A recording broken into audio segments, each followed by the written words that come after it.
going to call to order the October meeting of the Public Safety Committee meeting in Rutherford County. Good to see each and every one of you here this evening. Glad to have you. And prior to beginning the business session of it, I'm going to ask for the approval of our minutes. Mr. Vice Chairman. Well, Chairman, I have reviewed the minutes and found them to be in order and move for their approval. We have a motion for the approval of the minutes. Second. Have a second. Joe Gurley. All those in favor say aye. Aye. All opposed? We'll move right in to item number 2, which is from our recovery court.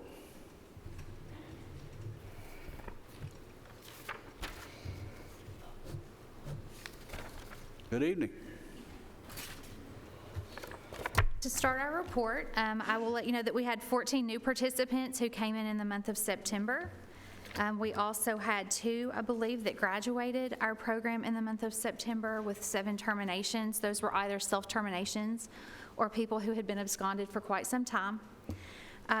You can see on the very last page of the report in regards to drug screens, that's the monthly report that we get from AberHealth, which does our drug screens for us. I would like to note that some of those, specifically where it comes to those are actual prescriptions and it just shows up as positives. The big highlight that I would like to make sure you are all aware of is that we will have a Veterans Court graduation in November, so you should be getting an invitation to that. And while I'm up here, I want to make sure that everyone's aware that October is National Depression Awareness Month, and you can go online and anyone in the community can go online and do scales to see if you have depression and make sure that you seek treatment in the community for that. And that is my report for this month. Did you have a date for that graduation? I believe we were waiting to hear back for sure, but I think it's going to be the 17th. Other questions that we may have concerning recovery courts? Move to approve the report, Mr. Chairman. Have a motion to approve. Do I have a second? Second. Have a second. Commissioner P. All those in favor say aye. Aye. Opposed?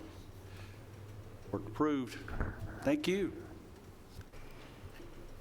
All right, and our probation report.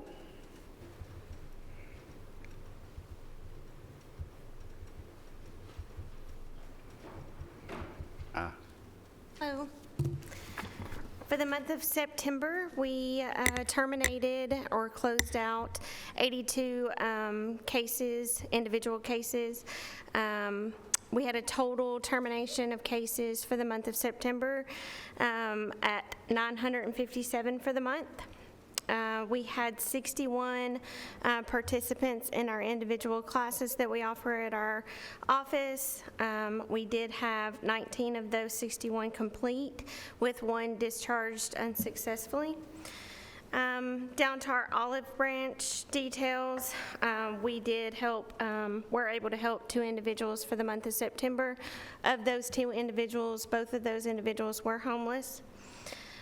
As far as the financials, our total revenue for the month of September equaled $15,003.82, with the difference of our expenditures for the month of September gave us a difference of $95,808.90. The total amount of payment agreements as far as probation fees go equaled $5,650 for the month of September.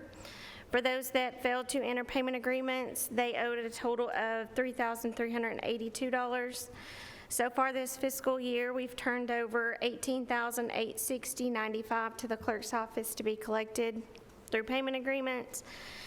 Those that failed to enter a payment agreement for this fiscal year so far equals $18,051. And our total number of indigent cases that we supervise at this time is 21. On the second sheet, you'll notice that it is a flyer that will be geared towards our drive. Our drive that we had the last time was a Love Thy Neighbor, where we reached out to people in the community and other departments in order to donate items for our Olive Branch program. We've listed some of those items, and that would include canned fruit. Those are things that we don't think about with the plastic pouches that you can just peel off. That is probably one of the most popular items because it doesn't require a can opener, and then they keep for a long time too. But there is a QR code for our Amazon wish list that would include those items that we are in most need of. And then as well as a QR code for our actual Olive Branch website as well. And that would be my report for the month of September. You have the report, and you're mentioning there about the canned food, and where exactly do they take those to? So there's a couple of different options. We would offer any kind of local pickup if it's somewhere in the area, maybe somebody is at another department or maybe their home is out of the area. We can pick those items up as long as they're within Rutherford County. But if they would like to bring them by the office, anybody can bring that to our office at any time, 7 to 7 p.m., Monday through Friday. And our address is at the 119 West College. So it's on the back side of 20 North is where our entrance is. Okay. Any questions on the report anyone may have? Be sure you use the microphones, commissioners, when you have a question. If not, I'll take a motion to approve the report. Motion So approved. moved. Commissioner Gammon, to have a second? Please. Second. Commissioner Sereno, all those in favor say aye. Aye. All opposed? The report is approved. Thank you. Correctional Work Center.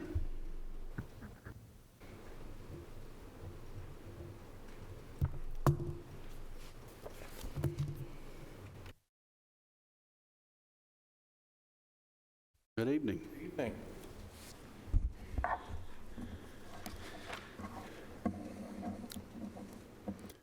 First in our report is our Work Center Board meeting, the last one. That was October 4th. And I don't know that that's included in here, but I would like to just mention and give a thank you to our board chairman, mayor, for helping us get that floor put down in food service. They installed it, and it is cured, and we're getting ready to put our equipment back in. And Sheriff, it's you. Appreciate your facility helping us out with preparing the food, and that's been a great help. And for about a week or two now, and we're getting ready to get that stuff back in there and get our food service area fired back up, if you will. So I appreciate that. Next, you'll see our work release numbers there. Work release is going well. About the same average number of people that we have had in the program for the last little bit. Our yearly activity report is next in there. It's about average. Our monthly worker report for September with a total combined savings of $52,880. I'm sorry, $52,080 for that month. Looks like the total garbage picked up and collected on county, state, and interstate areas are as follows. County roads, county trash, we collected 6,140 pounds. And then on our state routes, including the interstates, it was 307 bags collected over this month of September. Just to give you all a heads up, I know we've been out working 840 for the past probably week or so from where they mowed, and they mowed 24 recently too. Once a year, Tennessee Department of Transportation gets all their employees together and they go out and pick up the garbage, so they've asked that we do not go out on 24 for the next week while they do their yearly pickup after they do the fall mowing. So we're going to concentrate on 840 and then some of the county roads and some of these dump sites. And we have met our obligation as far as for our number of miles for the interstates, but we're going to, well, we actually met it some time back, but we continue to do that every month just to try to do what we can to make sure that we keep the county clean. So that is the report for this month. Okay. Any questions on the report that you have there before you? Move to approve. Shirley, move to approve. Second. Have a second. Commissioner Phillips. All those in favor, say aye. Aye. Aye. Opposed? Report is approved. Thank you. Thank you, sir. Juvenile detention report.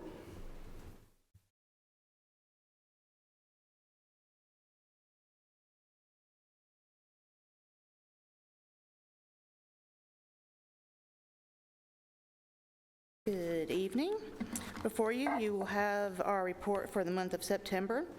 And the only addition that I have is that bottom of our yearly activity report, we have received Coffee County's check, so we only are waiting for Franklin County. But beyond that addition, everything else you have, I can answer questions on if you have any.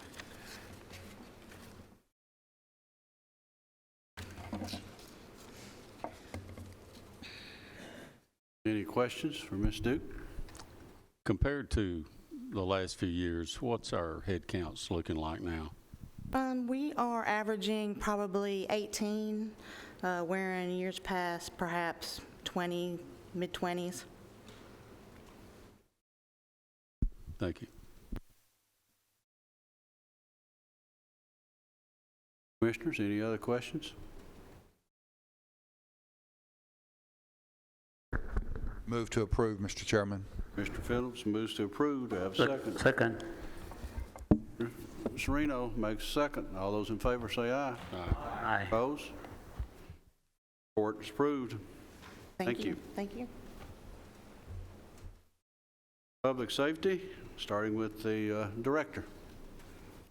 Clark. Chairman, Commissioners, Mayor. Our report for September 21st to October the 20th, note in our emergency management response that we responded to a hazmat call of 120 gallons of fuel there on Martin Luther King Boulevard with Murfreesboro City Fire. And we also responded to a hazmat call in Laverne at Bridgestone.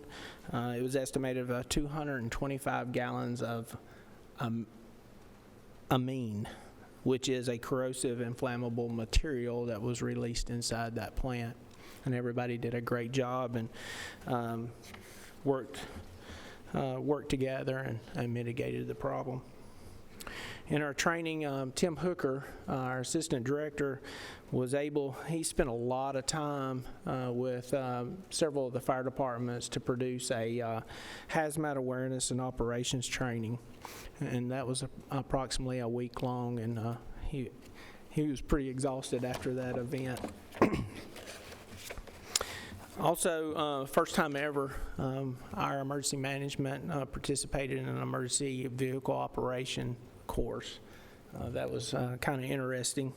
And we did that on the behalf of the Rutherford Fire Department. When they conducted theirs, we're going to start conducting ours with them. To one of the coordination and planning, to let you know, we've had multiple conversations with our governmental partners here in Murfreesboro, Smyrna, Laverne, Eagleville, County Highway Department, Sheriff's Department, concerning an application on our phones that's called Survey 123. And our anticipation is that anytime we run upon a road closure or we anticipate a road closure, that we place this location on a map, which is a public view. It's our hopes that we will utilize this on a day-to-day basis so the public can wake up in the mornings and look at this map to see what is closed and what is open, and also help us with our transportation companies such as our school buses, Rover, and things like that. We wanted something to be proactive in the event of such as March flooding that occurred, and so that people would be vigilant not to turn that way, along with barricades. And this will be another method for us to have situational awareness of what's transpiring. Also, within this program, we were able to log this data so that we come back 3 to 5 years from now and say that we had a trouble spot. This is something that we could possibly apply for grants for improvements on roadways, drainages, and things like that. So we've gone on a major campaign. We've had great results with that, and we're hoping to get that started here soon. Our communications center took in approximately 6,000 calls this month. 1,369 were 911 calls. And then our groups responded to 3,349 fire and medical that were emergency calls. You'll see that some of these calls, I think EMS will produce a number that's far-reaching out from that as well. MPD has begun a new EMD program at their facilities, and we're working to troubleshoot some of those issues that has occurred. And what happens is that 911 calls in Murfreesboro City, instead of it sending to our emergency medical dispatchers, they're trying to do so. And so we're working through some issues there. And we've been on the phone for the last 4 weeks, pretty hot and heavy, trying to resolve these issues. Our dispatch is also conducting interviews for a new hire for a full-time position. We have a lady that has provided for many years, and she's going to retire, and we're grateful for her. And we're hoping to hire a full-time employee for our communications center. And then last but not least, we are well on our way. They just bidded out their holidays and as far as who's going to work and when they're going to work. We've also been working with the State Health Department. As you know, we have begun inside State Farm providing booster shots for the citizens, and that's gone very well. And we've had a great outpour for these shots, and they can continue to receive their shots, even though some of them may have elected just to now start their vaccinations, and we can do that as well. We're looking at also another offsite on the weekends, and that will be announced here soon for a weekend day for our public safety and our school teachers. Larry was graciously enough to bring all the fire chiefs there, and we were able to speak about upcoming and doing some planning on upcoming things. And I believe that's my report. Any questions? Commissioner P. Chris, which shots and which booster shots are currently being offered over at State Farm? As far as I know, it's Pfizer. I think that would be a LaShannon question. I do know Pfizer. One of the things that we're looking at is getting Moderna and some other ones. We also have some private partners out here providing those shots as well, just not State Farm. There's other providers out here, private, that are providing those shots as well. What about flu shots? Are they offering them there also? I know that's another maybe LaShannon. Do not quote me on this, and I may be speaking out of hand. It's not at the State Farm. It should be at Public Health, and then other private partners are getting flu shots too. Yeah, I'd read where it was at the health department. I just wondered if y'all had crossed over and doing both of them. Thank you. I'm hoping that they'll come in one shot. Commissioner Gammon. Any information on Johnson & Johnson yet about the booster? Sir, and a lot of things have changed. I just got an update today. We were looking at a site, and that's for the state, that's unacceptable. It changes with the wind and regulations with FDA and CDC, and it changes like the wind. So trying to stay updated on those. You know, one day you can say you can mix them with your booster, some days you don't, and it just depends. And so we try to get the latest info out on our websites and let the citizens know what today's flavor would be. And that's something that we just don't have a control over. And I hope that our citizens understand that, you know, this pandemic has been challenging. I think our Rutherford Countyans have done a very good job in doing their due diligence to make sure that we try to curb that spread. Other questions? Commissioner Sereno? Yes. How about the health department in Laverne and Smyrna looking open for Saturday too? Or? If the public health department in Smyrna as well Yes. are providing shots, as far as I know, that we are the pod that's at State Farms is ones is providing the vaccinations for COVID-19. Okay. There is something that I meant to state that we're providing testing in Laverne, in the city of Laverne, which is something kind of new, to provide that testing up there for the citizens in the north end of the county. All right. Thank you. Okay. Motion to approve the report. Mr. Motion Chairman. approved. Commissioner P., do I have a second? Second, Commissioner Phillips. All those in favor say aye. You have some other items for us. I have a Empg, which is an Emergency Management Performance Grant application, and to request to apply. This is something that we do yearly that supplements our emergency management salaries. Last year, we received $69,350, which we have not received yet, but we have been approved. But this year, we have put in for approximately $615,632, which would offset our salaries at emergency management. And we're requesting permission to apply for this grant. It's a 50-50 grant, but we budget that for each year. Motion to approve.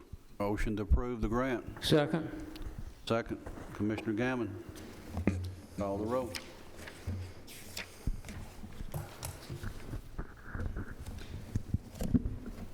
Gurley, Yes. Commissioner P., Yes. Commissioner Virgil Gammon, Yes. Commissioner Phillips, Yes. Commissioner Sereno, Yes. Chairman Reed. Yes. Okay, you have, I have the request to sign a contract with Motorola.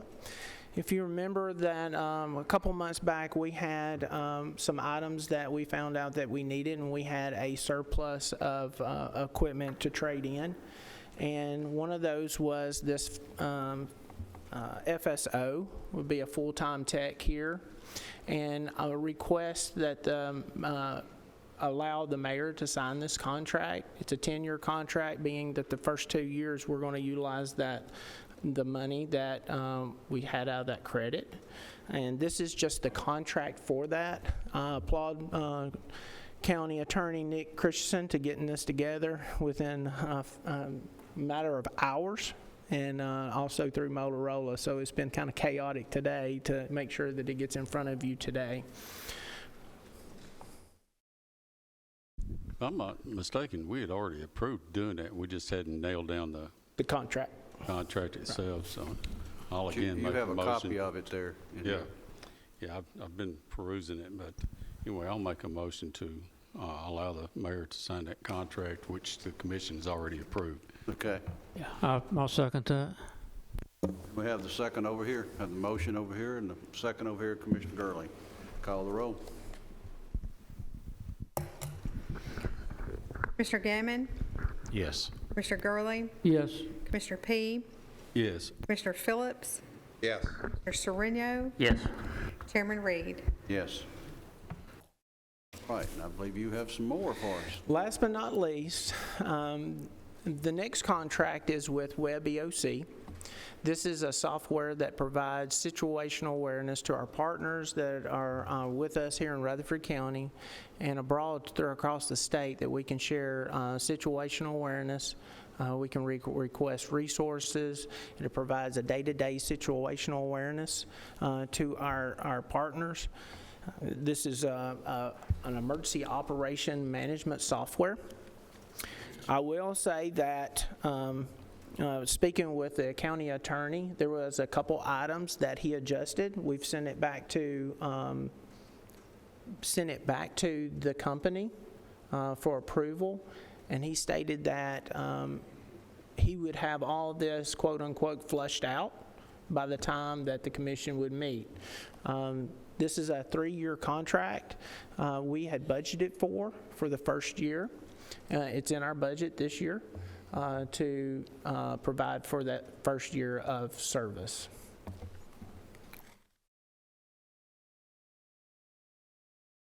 And you have a copy of that contract, unless you want us to read all of that contract.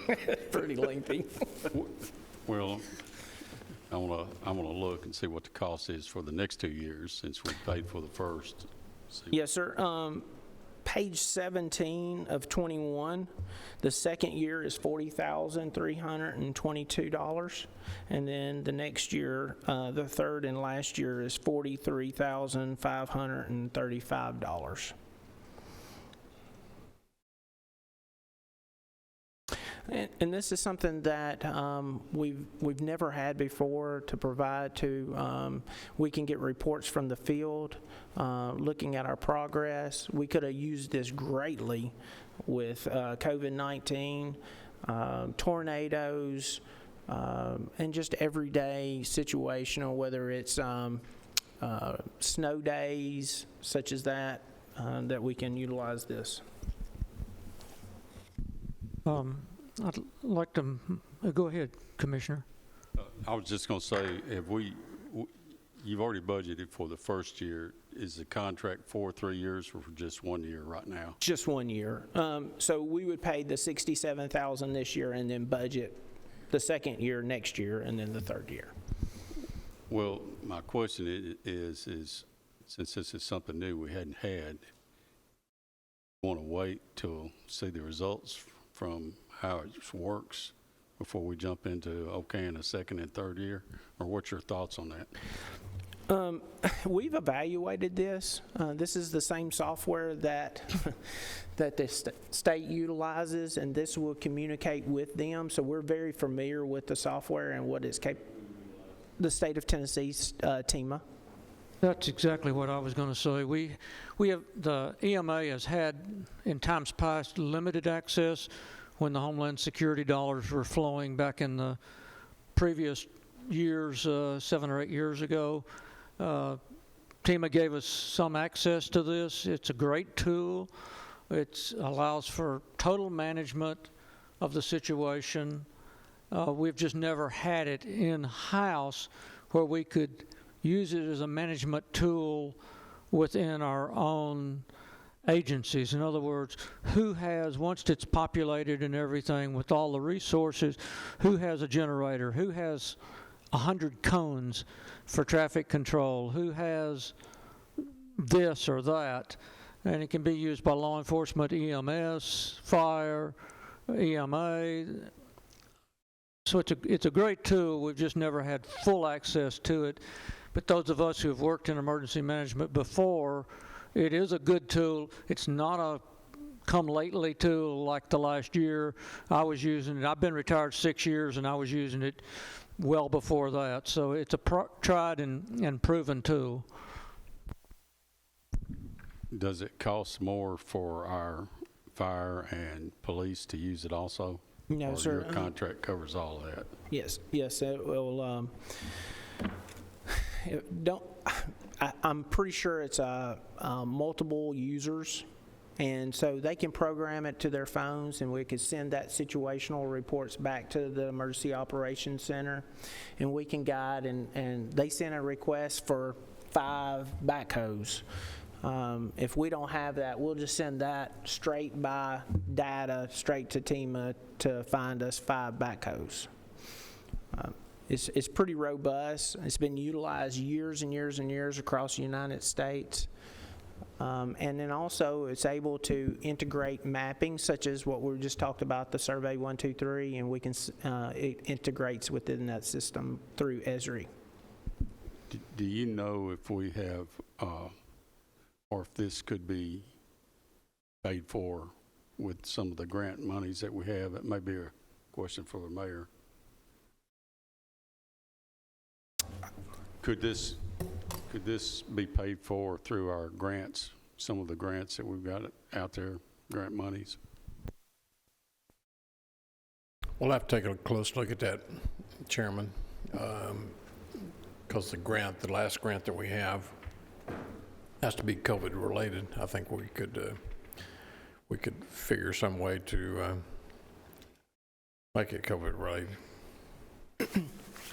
One of the things is most of these COVID grants, and then one of the things to keep in mind is they have a start date and an end date. And a lot of times that is just a year or a year and a half or 2 years, it's according to which grant it would be. This being a 3-year contract, sometimes that's difficult to fit in within those grant stipulations. We've looked at a lot of grants and how to fit these in. And that's the reason we budgeted it this year for that 60. And that's where it makes it complicated, because this is a 3-year, and the last grant that we got, it all has to be expended by June 30th of this year. So we can look at that timetable. And but by the time this gets down to budget, I'd like maybe Lisa Yes, to sir. see what she thinks of it. yes, sir. It's sort of hard wearing two hats, isn't it, Commissioner? It is. I can see the uses that it can have. I just want to make sure it's a need that we do need and can help us, which undoubtedly it can. But I also want to know how we're going to pay for it. How you going to pay for it? I've got you. This is when I looked at this and thought about this, it's one of those situations that we're going to keep running into. We're a county now with 340+ thousand people in it. We're a county that continues to grow. And as you have seen, everyone, as you look at from corrections, when they got up here tonight, and the large number of garbage they picked up, and then you hear, I think what you're going to hear from the reports tonight, from the Sheriff's Department of the answering the calls that they're making to our fire department, the number of calls they're making to our ambulance service, making more calls than they've ever made. And then when you look at this and what we've got to have to work with public safety out here in this county to know where these different things are. I just talked with the commissioner before this meeting right here, just trying to find a generator for some of the things we've got to have, and we are contacting other counties because we don't have it. And when he found a generator, it was in Cannon County, and they had what we were needing. And these are situations where we're needing this. We're no longer Walnut Grove on Little House on the Prairie. We are 346,000 strong. And these are things that I guess we'll be walking into this more and more. And just like the chairman of our budget over here committee, these are things we're going to have to start looking for, and how do we pay for it and how do we do it? And I can understand that too, but this is where we are. I mean, Commissioner Phillips, chairman of our planning, we were up here today, and how many did we bring across here today of homes that are going to be built in this county? Just when you're sitting here in the middle of this and the actions going around you, you can see the need for some of these things that's coming up. Commissioner Gurley, I believe you had something to say. I was just going to say another alternative. In lieu of this software, we could hire about 10 additional people and manually do all this stuff. This software will allow us to do a lot of this stuff. Let's use technology. We're in 2021. Let's use technology. But, there are other ways to do it. Like I said, we could hire 10 more people and do this. But I think it costs us a lot more money in the long run. So to me, this is fiscally sound thing to do, no matter where we wind up finding the funds from.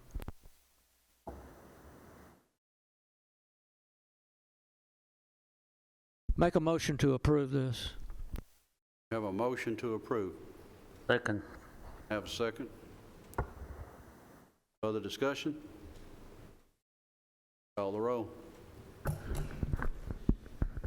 Commissioner Phillips, Yes. Commissioner Gurley, Yes. Commissioner Gammon, Yes. Commissioner P, Yes. Commissioner Sereno, Yes. Chairman Reed. Yes. Thank you, sir. All right, sir. You just keep pulling them out of your hat there. I didn't know what else you might be coming here with. All right. Thank you, commissioners. All right. I believe we're ready for the ambulance report.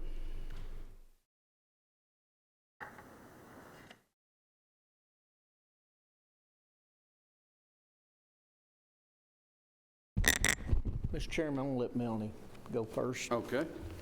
Miss Melanie? Good evening. As you recall, our paramedics and EMTs work hours that result in scheduled overtime. In years past, they have been paid out of our paraprofessionals line item, all the overtime and regularly scheduled hours. In fiscal year 1920, this was changed so that the scheduled overtime would be taken out of the overtime line item. We are requesting to transfer $1.5 million from 133 into 187. Lisa estimated this. They recently started working 24/7, as you know, 24 on, 72 off. We may have to adjust this before the end of the fiscal year, but this was the best estimate she had.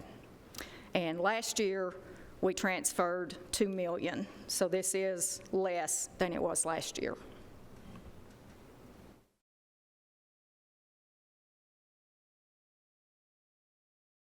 My question would be, are we going to just put this in overtime next year?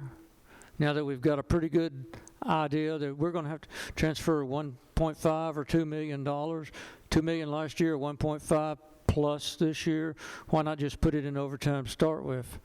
It's my understanding, and this would be a Lisa Nolan question, but it's my understanding she wanted to see how much the salaries were, and that's why everything was put into 133 to begin with, because those are their actual annual salaries, and then they transfer it. But we can ask Ms. Nolan. Well, after 2 years, I would think we have a pretty good idea of what we're going to have to transfer. So, yes, sir. Yeah, I guess that's a good question for Ms. Lisa. Okay. I'll make a motion to approve. Motion's been made to approve the request. Second. Have a second. One thing I would like to throw in there is with our number of employees has been down to a large extent this year. Yes, sir. And that's required overtime pay for people that were working. So we may have more overtime this year than what we might normally have with a full crew. So that's part of the reason I'm kind of suspect of numbers from this year on overtime. Understand. Wait a second. Mayor? Thank you, Mr. Chairman, but I think it's noteworthy to say since we went with 2472, we are now almost fully staffed, so that's we're only down one vacancy, so that we've seen a. Okay, so we've basically taken care of that, and so the overtime, hopefully this will solve one of our big problems. We've gone from 14 or 15 vacancies down to 1. Just by the action of the director Correct. and this commission and going to 2472. That's awesome. Okay. We have a motion and a second. Motion made by Commissioner Gurley, second by Commissioner Gammon. Further debate? Not call the roll. Commissioner Sereno, Yes. Commissioner Phillips, Yes. Commissioner P, Yes. Commissioner Gurley, Yes. Commissioner Mr. Gammon, Yes. Chairman Reed. Yes. Thank you. Okay. Okay, I talked to Denise, and she didn't have anything new to report on. We still haven't heard from the grant, which to me and her, it's really not a good sign, so.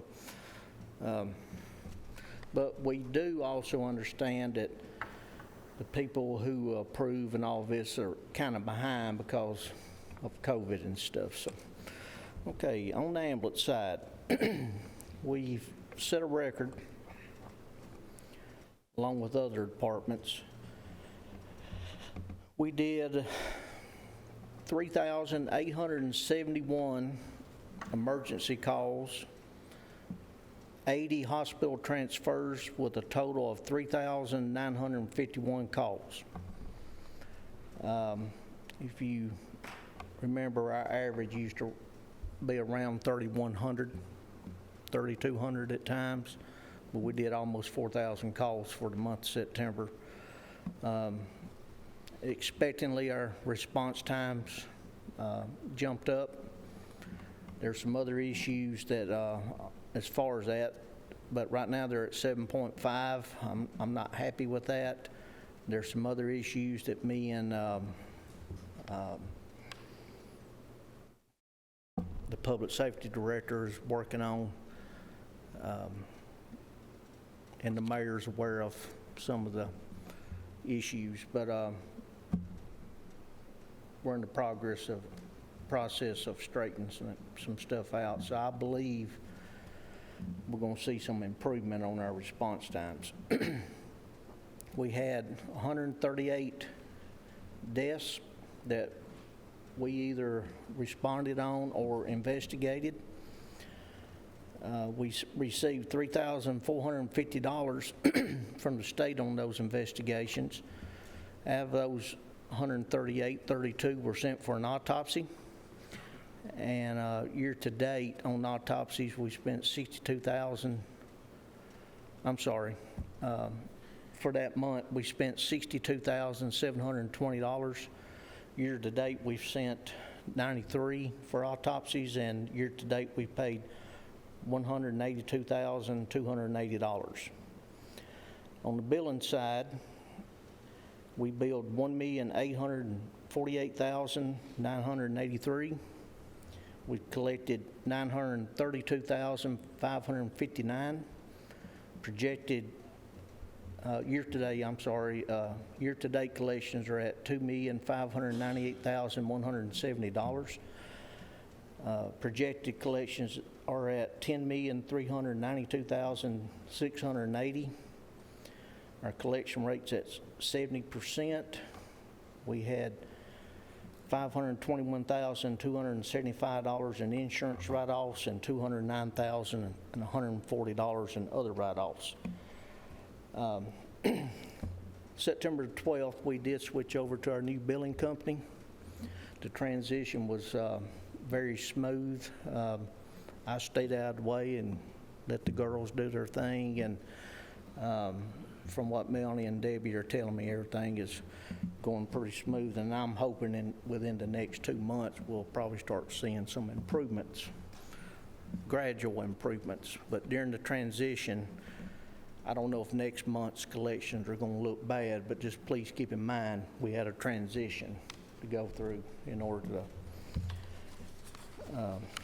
go through that. On the convalescent side of the division of the ambulance service, they did 546 calls. They billed $412,104. Total collections is at $139,131. Year to date, they're at $392,258. Projected yearly collections is at $1,569,032. The collection rate's at 87%. Had $252,080 in insurance write-offs and $10,038 in other write-offs. We had one thank you note an update on the status of a patient we flew out with Vanderbilt Life Flight. And Mr. Chairman and committee members, I just wanted to run something by you real quick. When a couple years, 2.5, 3 years ago, when I was asked to be the director, one of the things I was concerned with is I want to be accountable for every penny that the ambulance service spends, and we go through a lot of medical supplies. And so we looked, I went to other different counties and kind of watched what they did. Some ideas I stole and some I didn't implement. But to make a long story short, in 2018 and 19, on up to 2020, we saved $18,386 just in waste. And we was really proud of that. I was hoping to get up to $30,000. I believe that is still possible. We're still looking at ways to cut out waste, and then COVID hit us, and my savings was depleted. Initially, I thought that, but that's just not the case. We still save money. I just read you a report. We made almost 4,000 calls. In July, we made, you compare the 4,000 we just made 3 months ago compared to numbers, we made 700 more calls in September than we did in July. And that's just a 3 months difference. So the growth of the county, as you've heard me say a lot, the more we do, the more we're going to use. And but the savings is still there, and I just wanted to throw that out there that we're not having stuff expire on the ambulances or in our stock room. It's constantly being rotated out, and I just wanted to give y'all a heads up on that, to let you know that the ambulance service is looking at every corner and every avenue to try to run as efficiently but cheaply as possible. And that's my report, sir. Questions, Commissioner? Move to approve the report, Mr. Chairman. Second. Got the motion to approve, Commissioner Phillips. Second, Commissioner P. All those in favor say aye. Aye. Opposed? Guess that's good. Everybody's satisfied there. Mr. Chairman, I just would like to, compliment Director Hutchin. Just the day we have the commission meeting here, I just walked out to my car. The neighbor got sick. They called the ambulance, so just about a few minutes, and so they got there quick. Now the band is walking on the yard and everything. Looks like, thank you so much. Welcome. I appreciate that. Thank you. Commissioner. And I think, as what we were saying earlier, you saw the number of calls that where we're moving up to right now, almost 4,000 in a month. That's why you see these ambulances all over town. They're everywhere, and that's what we're having right now, and that's where we are and the way things are moving and what's going. Fire and rescue.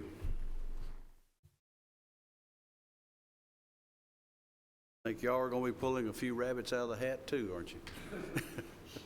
We did have October 18th, we had a drowning at Jefferson Springs, and our guys were within 12 minutes of receiving the call, were in the water, and unfortunately it was a recovery, and but they were 12 minutes getting in the water, and our divers did a great job recovering the person that succumbed to the water. October the 19th, the very next day, we had a fire death on Mercury Road. Our fire marshal is investigating that. Person was deceased when we got there. A family member had found the deceased. Family member had been there for several days. House had caught on fire, and during the process, it had busted the water line put the fire out, so he's investigating that. For the month of September, we had 1 structure fire, 3 vehicle fires, 317 medical calls, had 45 MVAs with 18 that were with injuries, 27 without, and had 3 extrications for a total of 552 calls. Year-to-date call volume is 54 structure fires, 54 vehicle fires, 2,583 medical calls, 533 MVAs with 261 being with injuries, 272 without, and had 17 extrications. Call volume year-to-date for county fire is 5,028 calls. Next sheet is showing the volunteer runs, what they ran, what their total year-to-date is. Alm was 325, Kidder was 282, Las Casas 183, and Christiana is 346. 96 for Eagleville. We had 88 total structure fires, 90 brush fires, 88 vehicle fires, and 964 MVAs, which that's up from this time last year. We had 17 extrications, and for a total call volume of 6,260 calls. Next sheet is 1 structure fire we turned into Codes Department and Dominion Drive.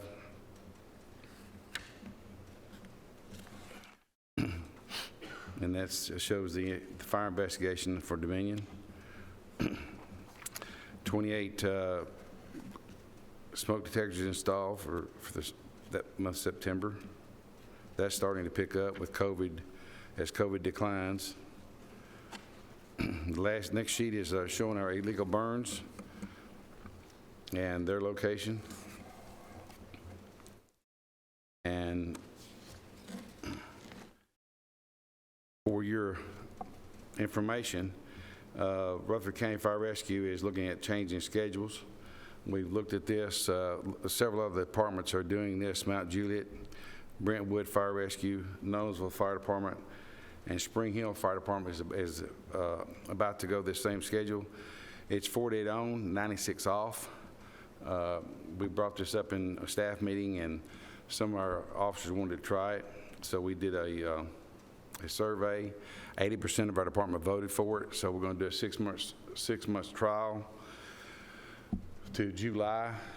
In June, we'll probably take another vote to see if they want to continue to stay on the schedule or to revert back to what we had.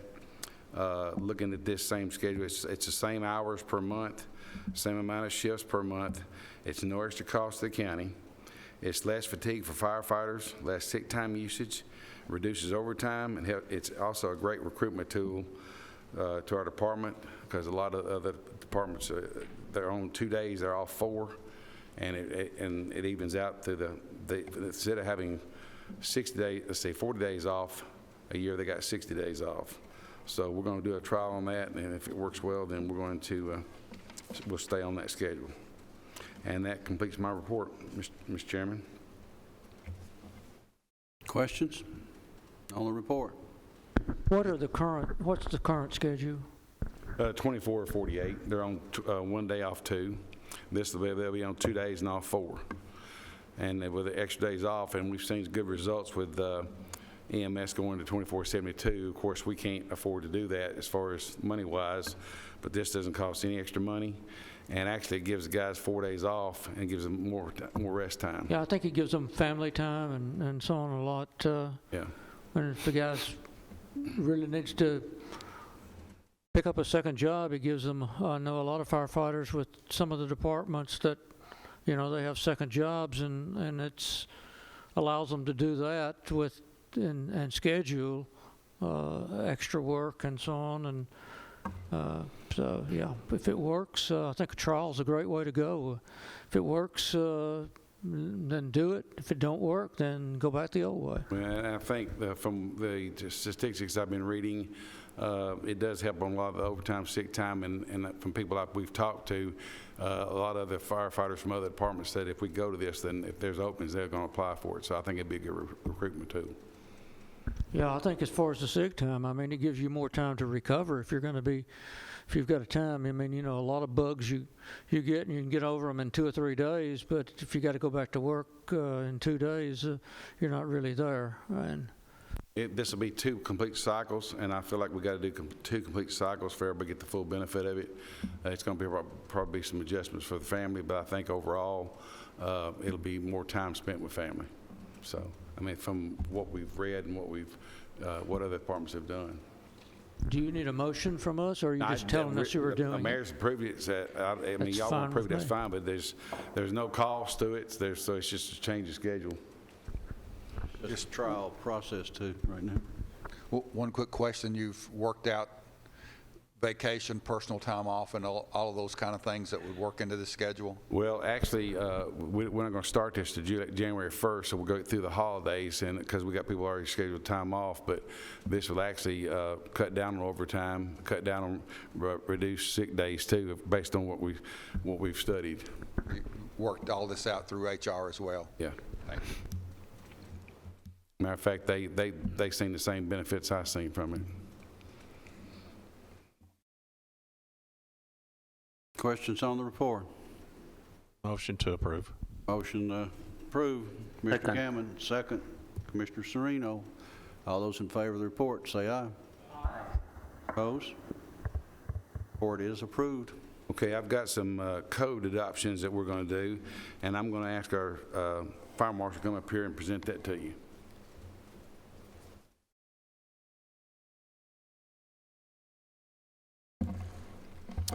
Good evening, Mr. Chairman, Mr. Mayor, Commissioners. 2 proposals tonight for a couple different sections in the 2018 International Fire Code. The first one is a proposal to adopt 2018 International Fire Code Section 102.5. Basically, as written, you should have it there. I won't read it to you because Lord knows we don't want to bore you with code. But essentially what this does is it would enable the Rutherford County Fire Marshal's Office to review and approve applicable requirements throughout the county as it pertains to residential developments. Specifically, those requirements are identification of addresses to facilitate rapid response in emergencies, ensure suitable fire apparatus access in these residential developments, and also ensure that sufficient provision of firefighting water supplies are provided to these developments at all, as well. We are already reviewing these things. This will just be something to bolster our ability to do so. And there was a previously excluded section of the code that we were seeking to adopt. I'd be happy to answer any questions on that one. When I was on planning, we were looking at hydrant placements, and that was something that we reviewed as far as access for the engine. So what's the difference between what we're doing now and this? I'm really not sure why it was previously excluded from the current code adoption.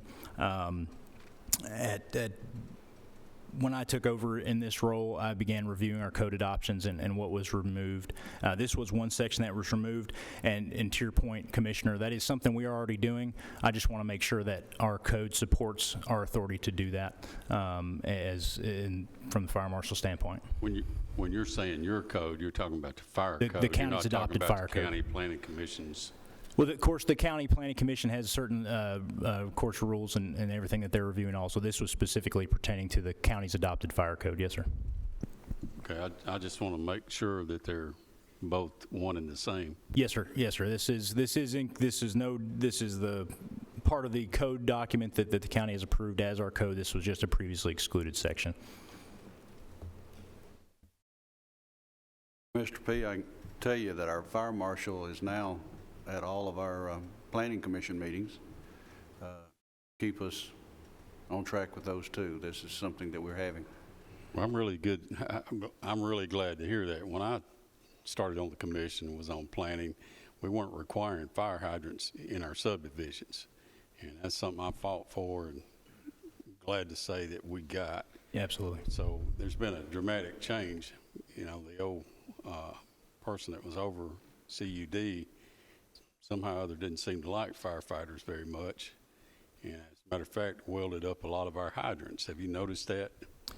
Yes, sir. Y'all been working on getting those steamers opened? That's correct, sir. Yeah, and to CUD's benefit, we have developed a great partnership with CUD over the years, and it is, I would say, an atypical partnership. In many cases, many water purveyors aren't that keen on their job being to deliver firefighting water supplies. So they've been fantastic about that and have pursued us in determining what our local requirements are and what best suits our fire apparatus and the hose connections that we have, and they've been very diligent about being proactive with that.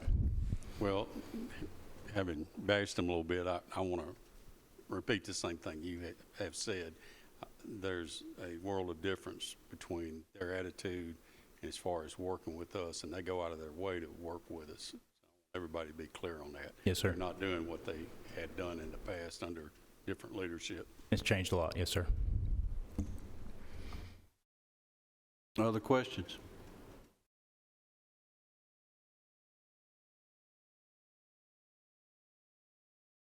We need a motion to approve the adoption of this. Are we going to take these in sections?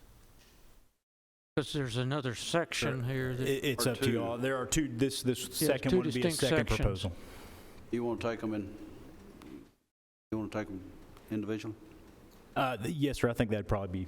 Okay, we'll take first section 102.5. I'll make a motion to approve the proposal to adopt 2018 IFC Section 102.5.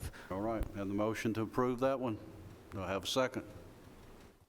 Have a second, Commissioner Phillips. All those in favor say aye. Aye. Opposed? That one is adopted. Now we'll take a proposal for 2018 IFC Section 105.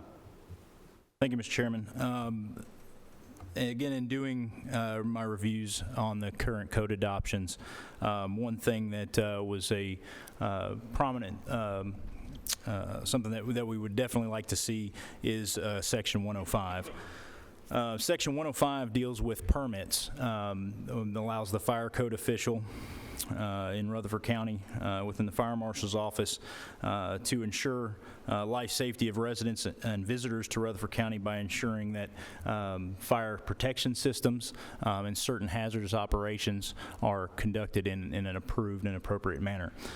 Currently, our challenge is to getting suitable notification for the installation of fire protection systems specifically. There are many cases presently where we are unable to view these systems as they're being built and conduct the needed inspections in a stepped manner. And unfortunately, for many contractors, we'll end up going to a site where maybe it's a fire main line that's going from the water supply to the building, or even a fire sprinkler system that has already been enclosed, and we did not have a chance to do the appropriate rough-in and above-ceiling inspections. And without boring you with the details, essentially what this does is it slows down the progress of those jobs.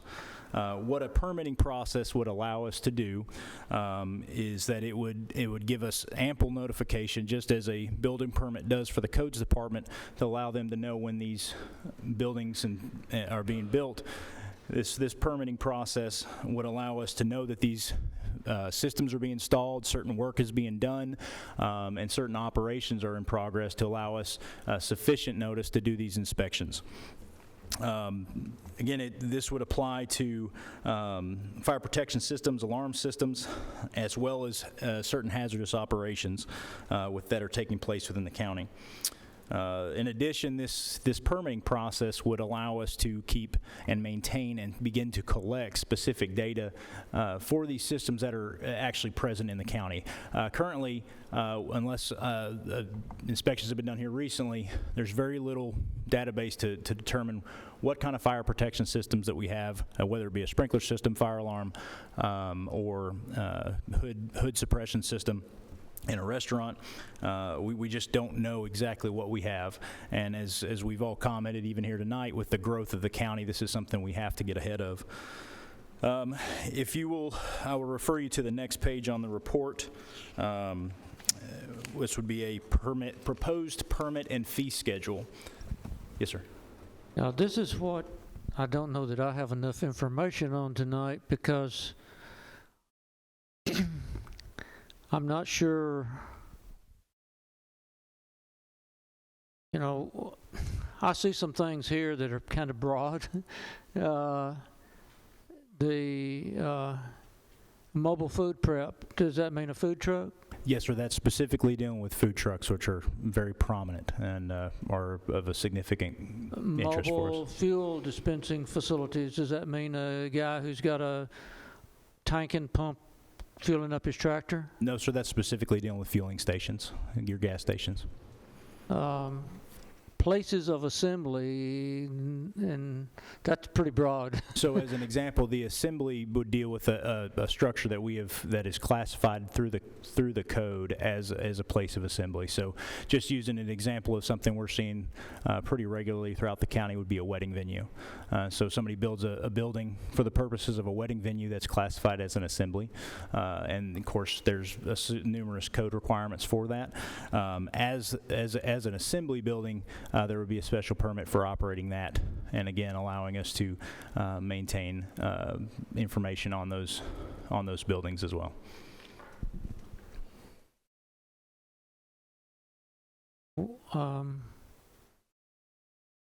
Hot work operations, what is that? So a hot work operation specifically deals with things like cutting, welding, things like that would be ongoing in a business, not necessarily as a part of the construction phase, but if they have to do something to repair an item or a portion of the structure or piece of equipment. How about a farmer repairing his farm equipment? That would not fall under the purposes of this permitting process. Yeah, because, I mean, you're referencing all these IFC chapters, but I don't have access to that right now. Yes, sir. So that's the reason I guess this is one that gets me, what's emergency responder radio coverage?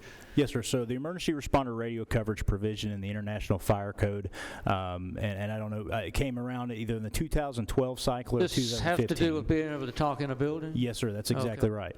That I understand. Yeah, so it has provisions to requiring certain repeaters being installed in the buildings.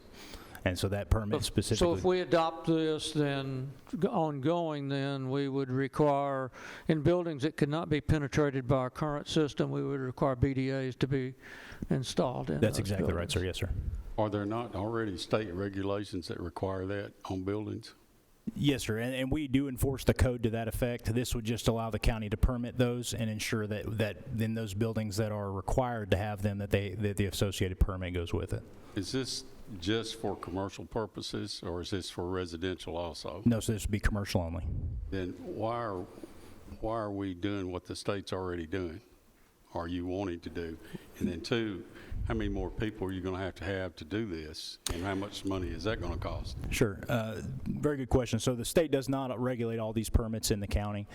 These would be permits that we would be specifically doing in the fire marshal's office with the Rutherford County Fire Rescue Department. As it stands, and I've got... Excuse me, slow down just a little bit. You yes, said the state does not currently address the fire systems, the sprinkler systems, and any new construction? Only in specific buildings with assemblies over 300 in school buildings. Yes, sir. And they do some daycares and some other criteria that triggers a state review. Many of the buildings that we inspect here in the county do not trigger state reviews, and so we would then those things would fall to the county's regulation. What in particular would it not entail? Places of assembly under 300 persons are one specific, and pretty much any other building that is not a school, a daycare, or again a large assembly stays in the county. So a church would not be? Churches, yes, that'd be another example. The churches that, again, depending on the assembly occupancy.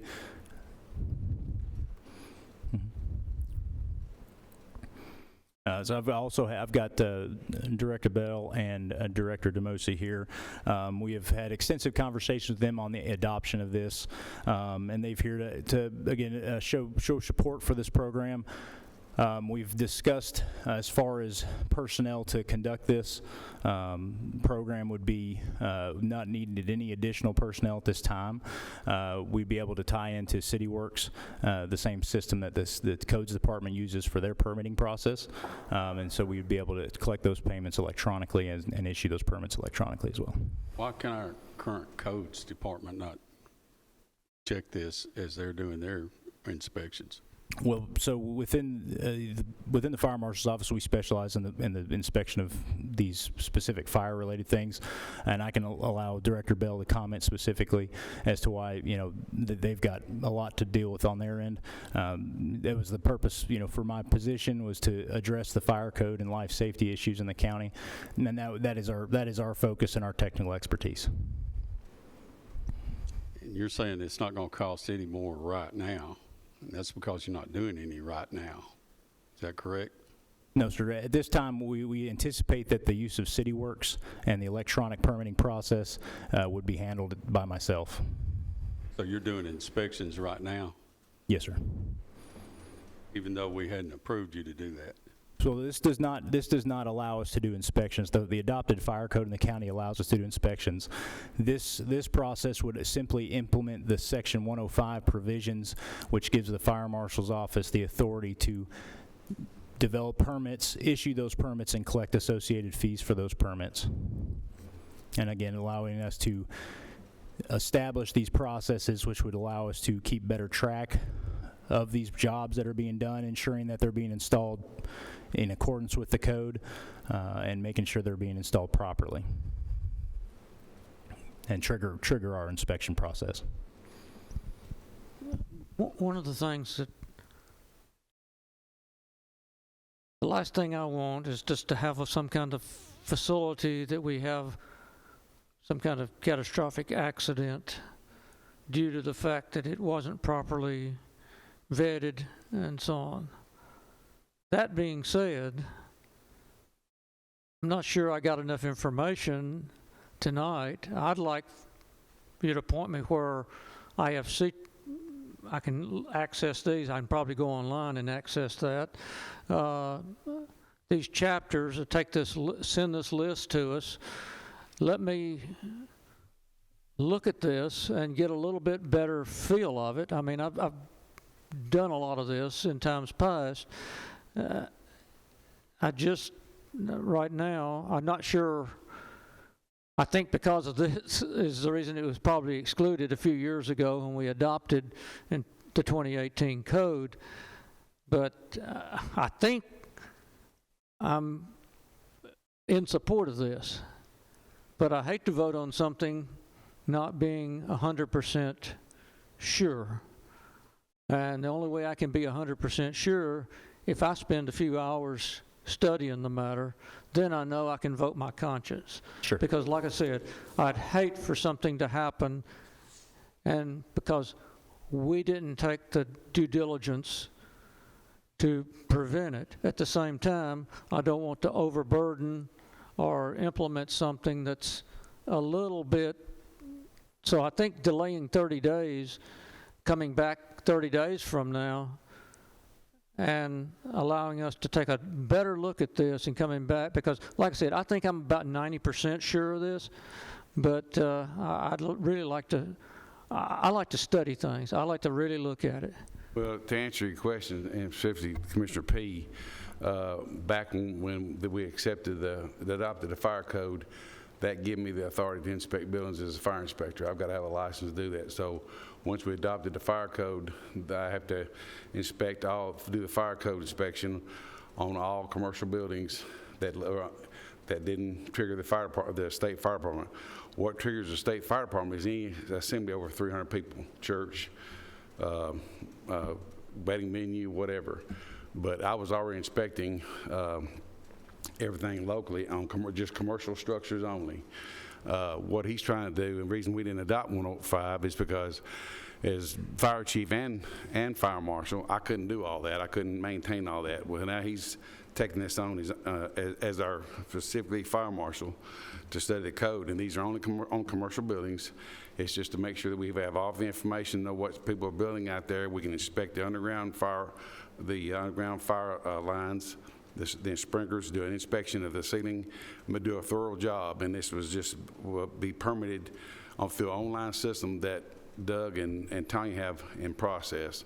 So it's not going to cost any more money. Actually going to bring in some revenue to the fire department and just make him aware of what's going on, be able to collect this data. But I wanted to answer your question that the authority was given to me as a state licensed inspector, and we adopted the fire code. And we didn't adopt it back then because I was trying to do fire chief and fire marshal at the same time. But it's only on commercial buildings. And the state fire marshal don't inspect anything over 300 assembly, whether it be a church or a wedding venue, and all the schools. But anything under small restaurants that have hood system stuff, the state doesn't inspect that. Well, to make myself clear, one thing about the state of Tennessee most people don't know is we've got one of the highest death rates in the state of Tennessee from fire. And people don't realize that, and a lot of it's because our codes aren't up to par. Now, I'm not saying that this is not stuff that we don't possibly need to do, but I'm kind of like William Penn, is the government that governs best, governs least, and I don't like piling more and more bureaucracy on top of it. You know, if the state fire marshals, there's a hole there that they're not catching that, you know, maybe that's something that we need to look at. But I'm kind of like other commissioner over here. You know, I'd like a little more information. For instance, I'd like to know from Tanya exactly how many buildings we're talking about inspected. You know, as far as cost goes, you know, that's another thing. You know, what's that going to cost these citizens out here? I looked, I didn't see you back there. I would ask you to come up. Thank you. Yes, you may. So where it applies to commercial buildings, up until 2018 when the fire code was adopted, building codes does go in and we do inspections. Any commercial facility with less than 300 occupants, we take care of all the inspections. 300 triggers the state fire marshal's office. So the state fire marshal's office comes in and does their thing on all of the fire equipment and the life safety stuff. Prior to 2018, when we were doing inspections, we would issue a building permit, and we go out there. We do a plans review, and we determine whether a fire system is required, whether a fire sprinkler system is required, a fire alarm system is required. If it's required, we make sure that it's installed. Our building inspectors have no idea as to the functionality of these systems. We don't have the education that these guys do. We don't know if the connections, the FTC connections, we don't know what they need for their apparatus, if it's all compatible. This is where he steps in. He does stuff that we just can't, we don't have the knowledge to verify. Are you planning on also doing the yearly fire sprinkler inspections that are required? So that's be part of this permitting? Permits would certainly help us keep track. The permits would certainly help us keep track of when that time comes. As you can see, some of these permits are annual permits. And so this permitting process would help us track that better and help us to ensure those inspections are being done as prescribed. So you're saying that normally what happens is somebody is paying a group to come and do that inspection for them. You're just going to check and see that somebody did that, or you're actually going to do the flow test on the sprinkler systems, or whatever test needs to be done? So on our annual inspections, we ensure that the required inspection, testing, and maintenance, whether it's the sprinkler system, so as prescribed in FPA 13, the required inspection, testing, and maintenance has been performed. We would do that in conjunction with annual life safety inspections, so we'd be checking other components of the building as well. But yes, sir, that we don't physically do. A licensed contractor has to do those actual tests on the system. We ensure that they're licensed to do so, and we make sure that those tests were done. Yes, sir. I just add that building codes does not currently track that information.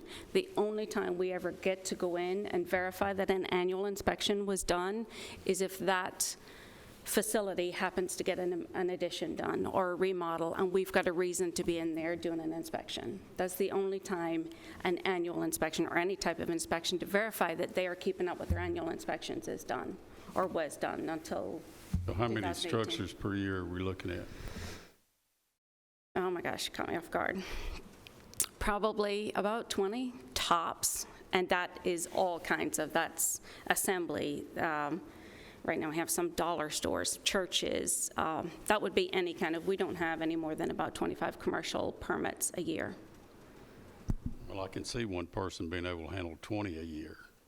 That's what you're looking at maximum. That's what it's averaged? Yeah, I mean, our commercial, Rutherford County's commercial permits are certainly not what our residential is. We just don't have the septic systems to support that much commercial. You would be doing nothing inside any of the municipalities. County, with regard to the fire marshal's office, and all the other municipalities have their own fire marshal's offices, so our inspections are within the unincorporated county. Then that would be where our focus would be. You know, the part of the goal of this is to get ahead of the process, as right now we're collecting, you know, around the number that Director Bell mentioned. You know, we would like to get this process ahead of a surge of commercial in the county, so we can better track it and maintain it. Murfreesboro already issues these permits, I believe, don't they? Yes, sir, and you'll see on, there's later in the report, you'll see a list of, it's certainly not an inclusive list, but just a cross-section of some local jurisdictions, fire departments that do this process as well. Also, Commissioner P., just to let you know that we have 8 other inspectors on our department who are on the trucks. So if he gets behind, we have inspectors on the trucks. So if they go into a facility, they can inspect it while they're there. So me and him is not the only inspectors. We have about 8 total in the department that are on the trucks that if we needed to pull them, we could pull them. I think I'm beginning to see that we're already doing a bunch of this, that all we're doing is basically codifying it and scheduling a permitting system, which is going to go tack on to an existing one. That's exactly correct, sir. So I think I can get behind this. We're already conducting all these inspections.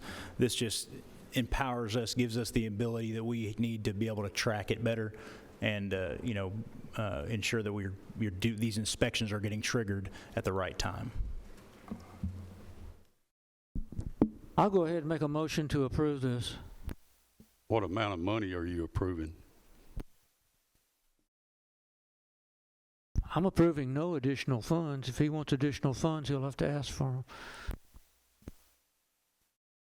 them. This would be no outgoing cost to the county. This is all, any fees associated with this are fees that we collect. Exactly. How much fees are you going to collect, Commissioner? How much is he going to charge our people for this service?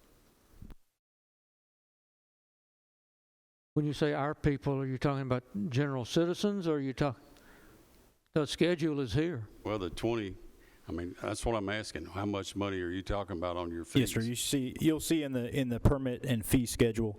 You know, obviously, currently collecting, you know, no fees because we don't have a process in place. But you'll see the associated recommended fees for the various permits. This was based on polling various agencies really around the nation to see what they were looking at as far as their current fees. And so some of these were adjusted based on the number we expected to see versus what was more specific to Rutherford County. So this is the after research, this would be what you see in the highlighted section on the chart, the recommended final fee for the permits.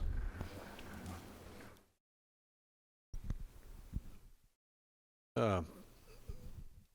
Gurley, the thing I'll say, probably we need to do a test run to see how it works, 6 months to a year, something like that, and then come back with the numbers of the fees and if it is any additional cost on what they're doing. I mean, you've got a number of large cities and other jurisdictions. Shelby County's on here, but from what I see, but I don't know how many other counties our size is doing this as far as county.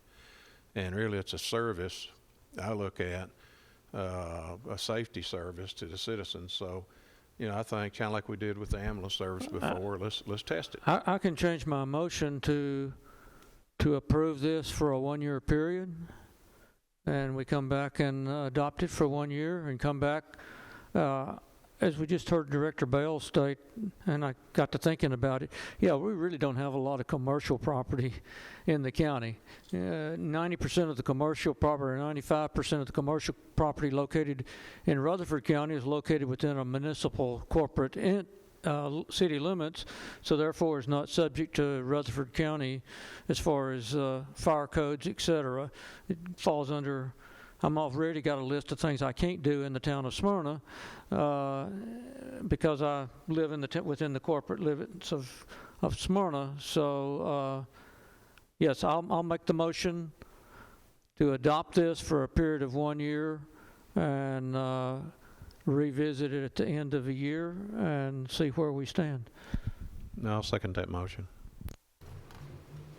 Have a motion and a second. Further discussion? If not, we'll have a roll call vote. Commissioner Phillips, Yes. Commissioner Sereno, Yes. Commissioner Gammon, Yes. Commissioner Gurley, Yes. Commissioner P, No. Chairman Reed. Yes. Motion carries. Thank you.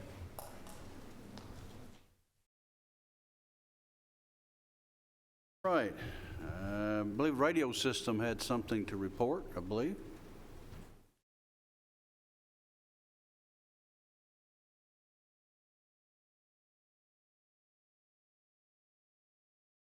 Mr. Chairman, Commissioners, I just wanted to take a real quick and brief moment and give a informational only footnote to Director Clark's report in regards to the radio system. Back the second week of October, we had a severe line of storms come through overnight. During that weather event, one of our tower sites did take, if not a direct, as close as you can get, a direct hit of lightning. Despite man's best efforts with grounding and bonding and understanding electricity, the good Lord let us know how strong he actually is, and we lost some equipment at that tower site. The site's up, it's functional, it's working, it's running. But the biggest component that was irreparably damaged was the UPS, the battery system that between the generator and the equipment. Just wanted to bring everyone's attention to that. It was submitted through risk management. It's approved. The replacement equipment is ordered. Just wanted to give an update on that and let everyone know that did happen. And unfortunately, it cost us a little bit of money there to order because it's under our limit. So, can you identify which site? Sir? Which site? Milton. Milton? Yes, sir. Yes, sir. I was able to get the site back up pretty quick. Within a couple hours, we lost the GPS antennas for RDMs. Of course, you know what that is. I had some spares on hand. Got those installed pretty quick, got that back up. Rerouted some power out of things that were broken to things that were not, and we're just waiting on the replacement equipment to come in. That's really all I have. You might want to introduce yourself to these guys here. I think this is your first time before them. Yeah, I think I said something briefly one time before, but yes, I'm Brian Rowland. I'm Peter's replacement at EMA as the communications coordinator, and I'm here to hopefully speak with y'all as little as possible, but when we need to, we'll get it done. Thank you. All right, thank you. Appreciate it. Sheriff's report.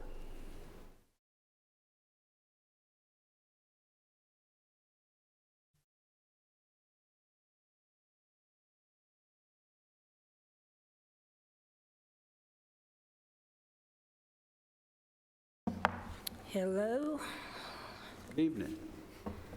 The financials right now are doable, I believe. I was just talking to the sheriff, really like to keep the last 2 years, our major transfers I've done in January. So I think we'll get through January before I really start looking at certain line items and seeing if we need money in certain places, and try not to do this on y'all every month. Except for grants, I can't do anything about grants, but.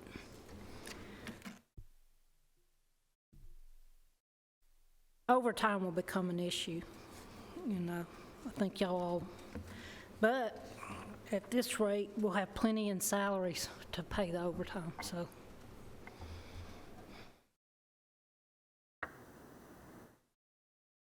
Or to move the money out of the salary line items. Y'all have any questions about the financials? Okay. I would like to update, I know we do it monthly about all, employees leaving or opening positions. The sheriff gave me this is the 22nd of this month. My current positions right now, I have 7 communication officers open, 2 records and booking clerks, 1 IT tech. I have 8 patrol positions open. And I had 3 of those resign with 5 or plus more years. 1 narcotics detective, you have never heard me say that. 2 court security officers, 4 SROs. October 22nd, we had 22 detention officers. 2 walked out this weekend, so that's 24. 4 booking officers, 3 transport officers, and I have yet to hire new personnel for the secured area of the judicial building. So that just gives you a perspective as of right now.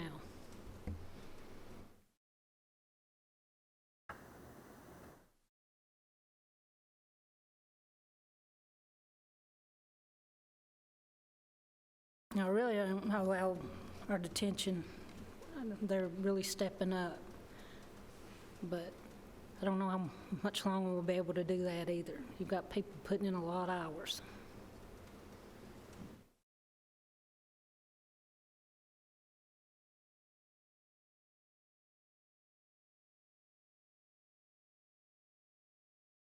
Any other questions, I'll be glad to answer. Question on these numbers? I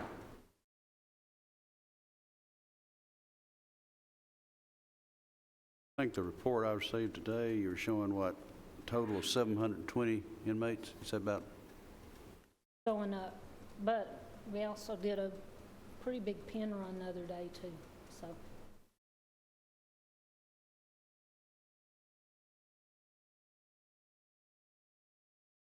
Sheriff, did you have something, or? 712. I give them the morning because that's the one I have, so it fluctuates daily. Okay. Any questions?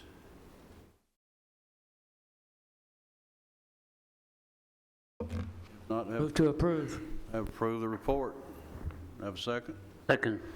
Second. Commissioner Sereno. All those in favor, say aye. Aye. Carries. They were ready for pause.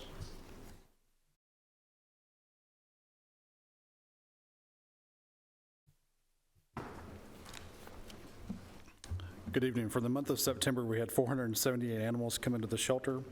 We had a live release rate for dogs of 92.6%. For cats, it was 94.8%, and overall, our live release rate was 92.9%.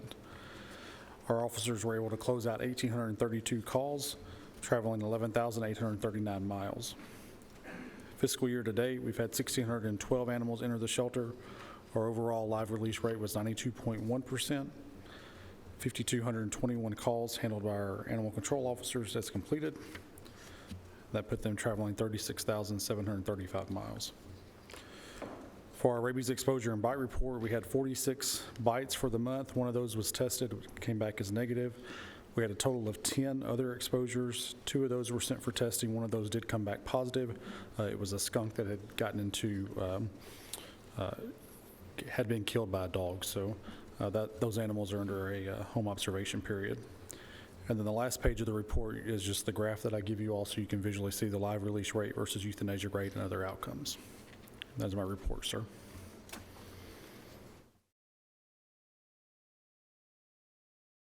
Questions on the report? I just noticed you had one positive here in Murfreesboro. Is that what I?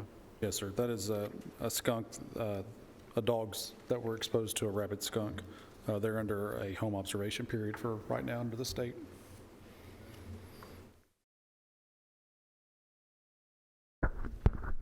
Move to approve the report, Mr. Chairman. Motion to approve the report. Second? Have a second. Commissioner P. All those in favor say aye. Aye. All opposed? Motion carries. I believe you have something else to tell us. I just wanted to mention, you should have received this by email, but Paul's was reached out by Petco Love, which is Petco's foundation, and we were asked to apply for a vaccine grant, and we were awarded that. It was a very quick grant. There was no money exchange through the county. Basically, we just order these vaccines. We put in for a total of 6,000 vaccines we started 2 weeks ago today, and it will go as long as the vaccines last or until November the 30th. So please pass along to your constituents that you're welcome to come to Paul's during the hours that we're doing those vaccines to get a free distemper parvo vaccination for their dogs and a free combo vaccination for their cats. There's no income requirements, anything like that. So we'd like to get these vaccines out, and it's a good way for Paul's to show through Petco support that we are giving back to our community. So please pass that along. Thank you. Thank you. OSHA.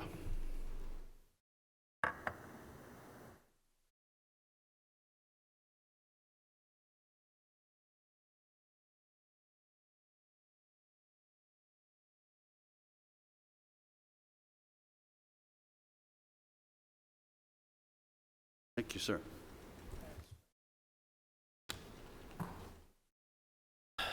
Good evening.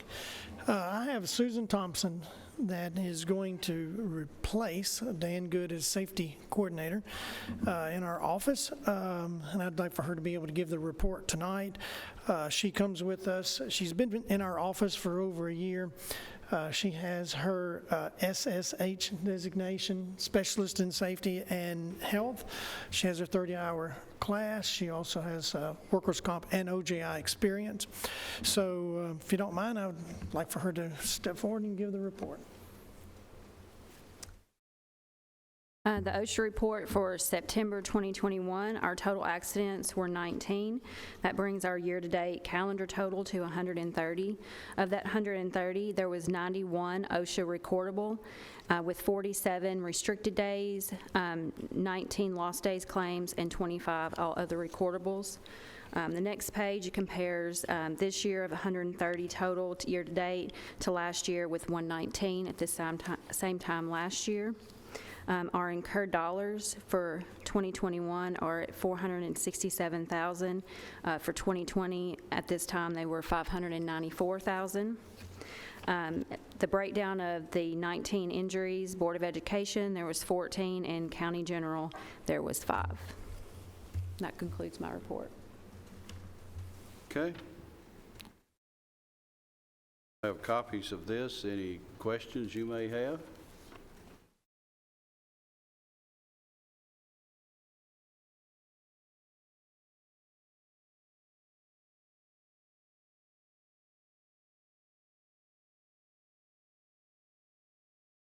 Motion made to approve the report. Commissioner P. Second. Commissioner Gammon. Those in favor say aye. Aye. Those opposed? Report is approved. Thank you. Thank you. Thank you. We now are in other business. Mayor? Thank you, Mr. Chairman. Members, I wanted to give you an update, Mr. Chairman and the members. I had a conversation concerning the State Farm building. I had a conversation late this afternoon with Mr. Mel Schultz. He is one of the partners of JDM Properties that I've been negotiating with on your behalf to purchase the State Farm building. even though he's flying in here, he first told me that he'd be here on the 8th of October. That got delayed. He did say that he's coming in next Wednesday, wanted me to join him for lunch, along with Mayor Cooper in Nashville. I think their JDM Properties is wanting to kind of move this direction with the growth. However, at the end of the conversation, he's not interested in actually selling the piece of property for State Farm. He shared with me that he has 7 years left on the lease with State Farm. And so as far as his investors with JDM Properties is concerned, our 25.5 plus the 24.5 that State Farm was willing to put up in their letter of intent, you authorized me to offer 25.5 back in July, which I did, and then combined with the 24.5 from State Farm is still, in his opinion, not enough for the building. So I withdrew our letter of intent that you authorized me to offer. So what I would like to do is to share with you my recommendation for this committee. So we have already received 25.5. We received 32 million of the 64 for the American Rescue Plan. Of the 32 million, was received back in the summer. It was deposited with our trustee downstairs. And so my recommendation is tonight, since we withdraw that, is to take the State Farm building money that we were planning on purchasing. We go to Plan B and we wait and let me work on Plan B. I have another idea of another location that we could possibly design a building to suit not only for everything that we're going to include in the State Farm building, you know, from all of our administrative, public safety administrative offices. We can include MTSU's forensic facility as well and build it for the way we actually want to build it.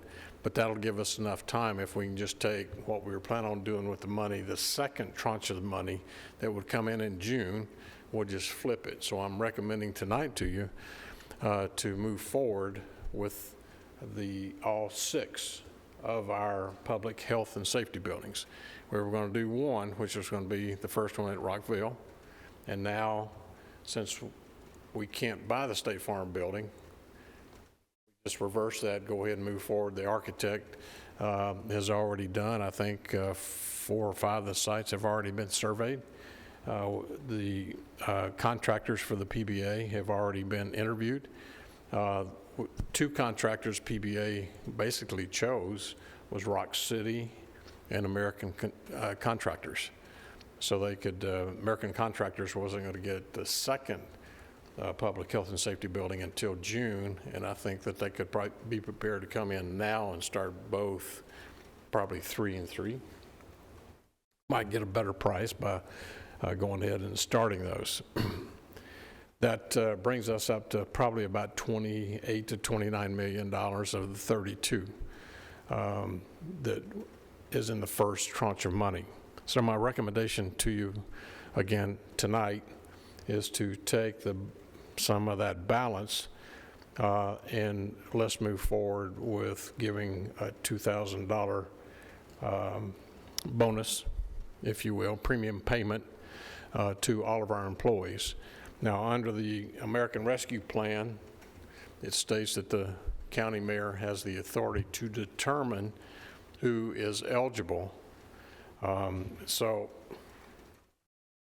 my recommendation is that I would like to declare all of our county employees as essential workers. Now, it's up to you to determine how much and send it on the budget, how much to give. Mr. Sandlin's handing out some information I got late this afternoon from Sonia. She put together, you'll see before you, the recommendation for full-time and part-time, with or without tax. I'm recommending the first box at $2,000, which would be net For full-time, we have 1,269 of those, and then $1,000 for all of our part-time employees, which is 262. You'll see over to the right of that is the $2,583,037 would be the total cost that would come out of these American Rescue funds to go ahead and pay. And if it goes through budget, full commission, then the payment would be included in our employees' check at the end of the month of November. Commissioner P., what? I've looked at these numbers, and we've had some discussion on this in the past, and we said, the problem was we were going to have to wait on the second amount of money. Since that's no longer a problem, I'd like to make a motion that we give the full $2,000. In other words, we take care of the taxes for the full-time, also on the part-time $1,000, and us take care of the taxes. And see the money there, I believe, $2,583,000 change.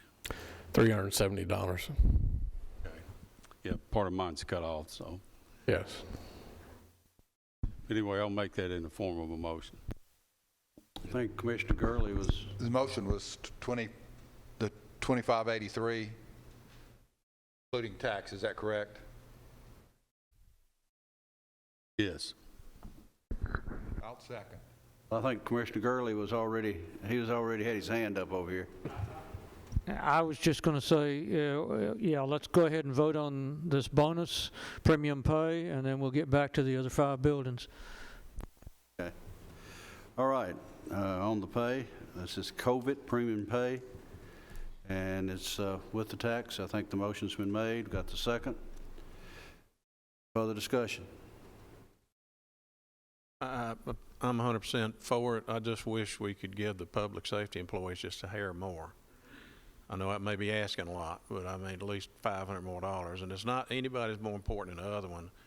But when you look at the front line, and I'm not disputing anything by no means, it's just... Yes, sir. I really prayed about that, Commissioner. It was a very hard decision to make as to the recommendation, and we can continue to, as it moves forward to budget and full commission, we can talk about it. But the more in depth I got, then I kept going, well, what about the people, that are part-time that are sitting down there and taking the trash when everybody didn't have anything else to do, but there was infected people coming to our convenience centers? Or what about the people down here taking taxes? We had to take taxes in Ted Beatty's office, so we could make payments to everybody. Plus, on top of that, most every employee got a 5.75% increase in pay. I mean, we're trying to take care of them, and here, this is a great opportunity. I'm not taking anything away from public safety because, I've been supportive. You've always been supportive. There's no issue now, and I don't think there's any employees that doesn't think you have. From day one you've came in, you've been super supportive, and I'll compliment you. Seriously, I know you have been. But if I hold up anything, I don't want to. I want this thing to move forward and move forward with this contribution to them, for them. And like I said, it was just a thought. That's all. I think, the best thing we can do for our public safety employees, we just heard tonight from the Sheriff's Department, how many people are down and so on. It was a pretty good number. And that's and something I'm not going to let drop, but we're studying it. We better be studying it. And that's an improved pay plan. That's what's going to take it. It's going to take in the long term to improve our retainment and so on of public safety employees. And it's 2 separate issues. So let's get on. Let's vote on this. Let's give people a Christmas bonus, so to speak, as close as we are to Christmas. You can call it that, a Thanksgiving turkey, whatever you want to call it. But it's 2 separate issues. I'm not going to let the separate pay plan for public safety employees drop, I'll guarantee. I'll keep reminding my fellow commissioners of it. And but it's two separate issues. We'll get to that, and hopefully that'll be in our coming year's budget, which we'll adopt in the spring. I will say I'm 100% in agreement with Commissioner Gurley, and I appreciate Commissioner P's process of throwing the taxes, and let's move forward. Okay, we have a motion before us now for the COVID premium pay that we will go forward with. Call the roll. Commissioner Gammon, Yes. Commissioner Gurley, Yes. Commissioner P, Yes. Commissioner Phillips. Yes. Commissioner Sereno. Yes. Chairman Reed. Yes. Okay. Mr. Chairman, I'd like to come back with a second motion, and we've already approved one building in previous meetings. I'd like to make a motion that we approve the additional 5 public safety buildings to be built out of CARES Act money. That's pretty much it. Have that motion. Have a second. Second. Have a second. Any further discussion? Call the roll. Commissioner P, Yes. Commissioner Phillips, Yes. Commissioner Sereno, Yes. Commissioner Gammon, Yes. Commissioner Gurley, Yes. Chairman Reed. Yes.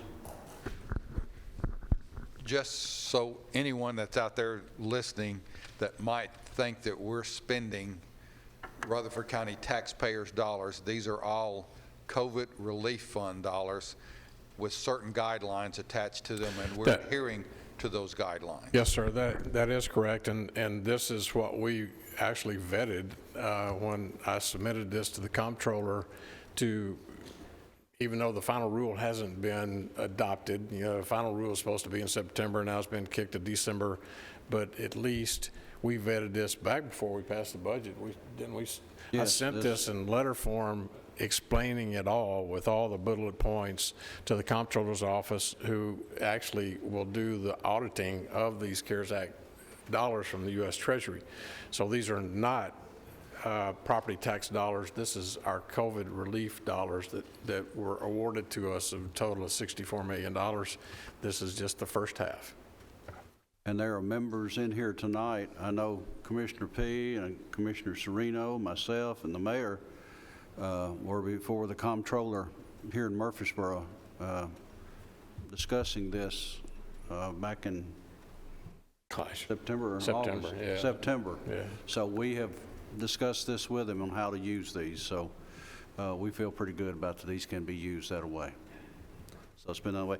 And as Commissioner Gurley was talking about the salaries and public safety, that is being worked on. I know Ms. Stevenson is working on those numbers herself and doing those. We're still looking at those numbers and how to do that. So that is there. Anything else?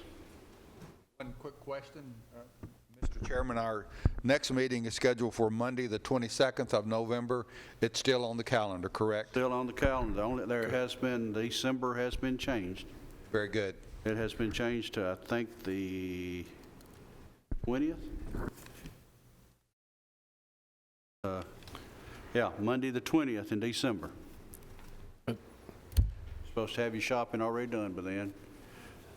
If you hadn't got it, the ships are still out there, so you can get you a boat and go see what you can get. Mr. Chairman.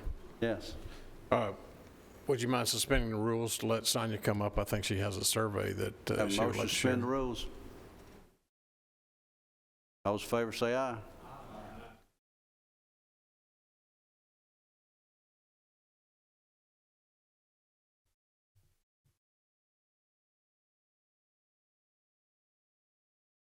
Other items that you asked me to bring back was about the salary survey information, and the time's kind of ticking. If we're wanting this for the next fiscal year, you know, we need to make a decision. So one of the things that you ask is what it would cost if we did a health not health, benefits survey in with the salary survey, and it was going to be another $2,200. It's really minimal in the scheme of things. So it would be a total of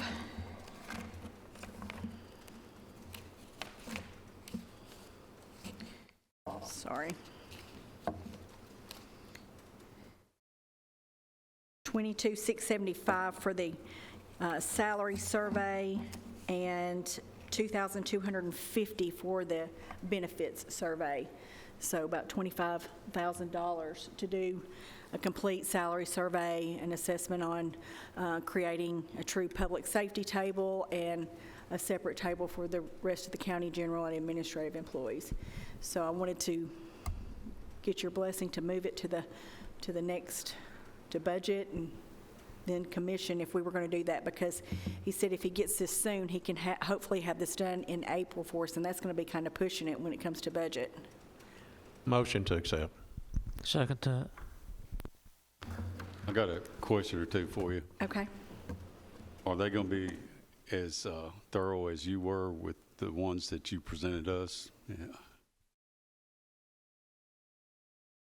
I would think so. I participate in their salary surveys with them, and we do things similar, very similar when I talk to Steve Thompson and have the conversation. So I think from an assessment is who we choose. He gave a list, and I asked him to give me a list of who he would recommend the county comparing themselves to, and it's who we've been comparing ourselves to. So he would be using that same group that we had in the past. I did talk to him about the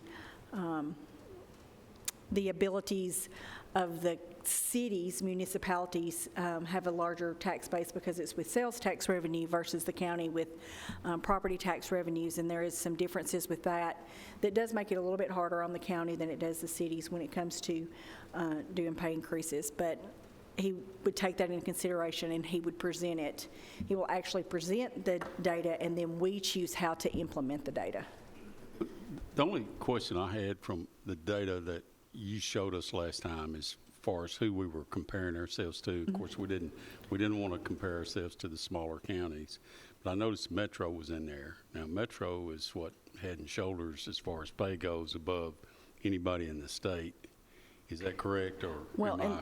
The list that I gave you last time was more entities than we compare to. So typically, we compare ourselves to Knoxville and City of Knoxville, Knox County, Hamilton County, Chattanooga, Williamson, Franklin, Montgomery County, and Clarksville, Wilson County, and Lebanon. But I'm kind of thinking we might need to compare ourselves to Mount Juliet because they've grown and they're bigger now. I would say they probably surpass Lebanon if I had to guess.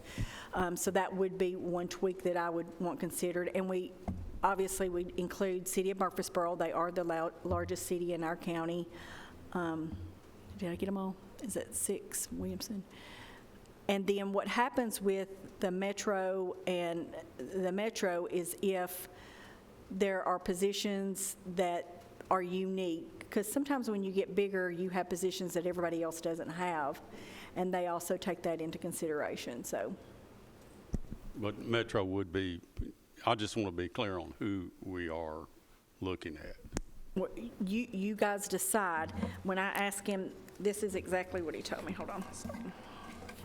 Well, that's why I was asking. You know, we're voting to approve this, and I want to know who we're looking at.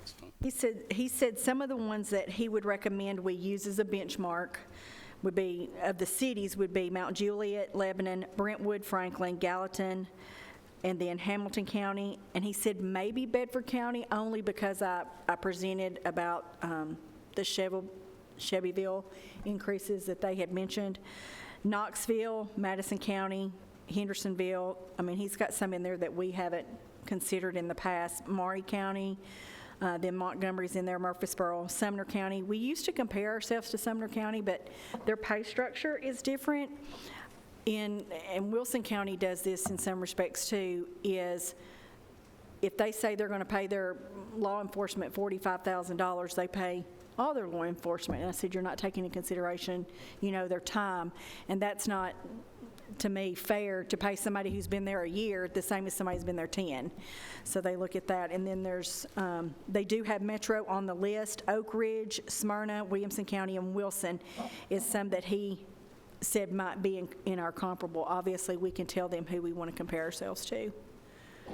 I would just need to know that for the budget and the full commission when we presented it to be voted upon. So if there was a recommendation, that's what I would need to take forth, if you have something.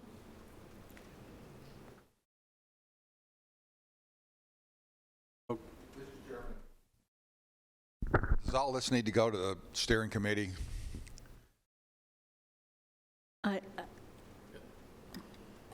At some point, Mr. Chairman, it will need to go to the steering committee, whether or not you want to act on it here and send it to steering, or whether you want steering to act on it first. But I think that's the appropriate committee. I'm just thinking that's part of their job. Agreeing them budget. Could be initiated from here, but it has to go through steering. Yes, sir. Send on to steering. So that motion would be forwarded on to steering. Okay. Well, I modify my motion for that, to move it to steering from here. Thank you. My second agrees. Okay, we have a motion. Send those studies on to steering. Call the roll.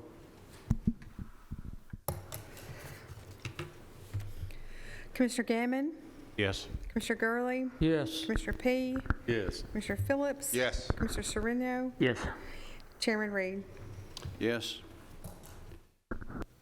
Gentlemen, we've done some business here tonight and appreciate it, and especially for helping employees as well as these 6 buildings. These 6 buildings, we slowly built them, and I'm looking forward to that. I'm looking for the time when I carry on my front seat a folder that has the plans for those 6 buildings in them. And I'm looking for the day when I no longer carry that plan on the front seat of my truck, where I'm not showing it to someone or explaining what we're trying to do there. But I think those buildings are going to be something of the future of Rutherford County here and what we're doing out there, and will be so much to the people of Rutherford County. As you heard, our public safety director here tonight was talking about finding locations to give the vaccinations, to do the testing that we need for teachers and our employees on weekends. We're looking for those places right now. We're using the ag centers. Can you imagine if we had those 6 buildings right now? We'd have places for people in the rural areas to go get these things done. Appreciate you and what you do here. No further business. We're adjourned.